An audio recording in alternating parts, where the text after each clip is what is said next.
Muulizaji anasema mara nyingi nimemsikia Sheikh Munir amenipa jina la utukufu, gawa mimi si katika mashekhe, mimi nanukuu kutoka mashekhe ahli ilm.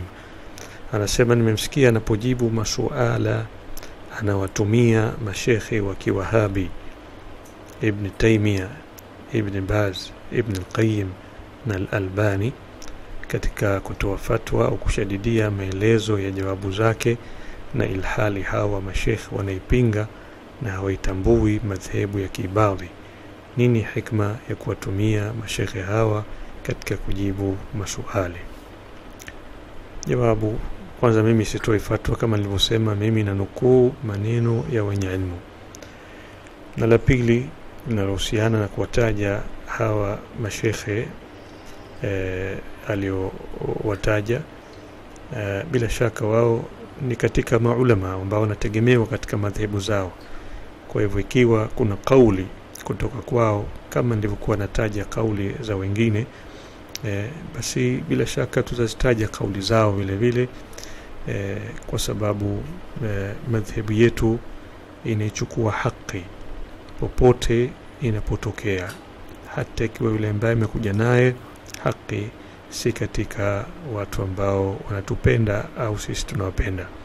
Sisi muhimu tunaangalia haki, hatuangalii watu, kama alivyosema al-Imam Nuruddin Salimi rahimahullah, wa na'khudhu al-haqqa mata narahu law kana mubghidun lana atahu. Sisi tunachukua haki popote tunapoiona, au tunapoiona tunaichukua, lau kana mubghidun lana atahu, hata kama yule mtu ambaye anatuchukia kaja nayo haki hiyo. والباطل المردود عندنا ولو أتى به الخل الذي له اصطفوا. na batili ndiyo inayokataliwa kwetu hata kama atakuja nayo yule anayependwa ambaye wamemchagua katika madhehebu yetu, basi kama atakuja na batili atarudishiwa mwenyewe.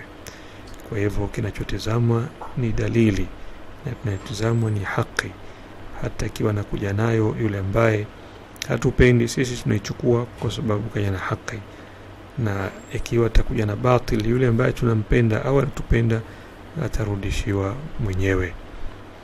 Na kwa upande mwingine vile vile kuna watu ambao wanawatuhumu madhehebu ya Kiibadhi kwa vile hawajui hawajui dalili zao, basi wanatuhumu kila lile ambalo wanaliona linakhtilafiana na madhehebu yao, na kwa hiyo wanatuhumu kwamba hili bid'a, hili haramu, hili kadha.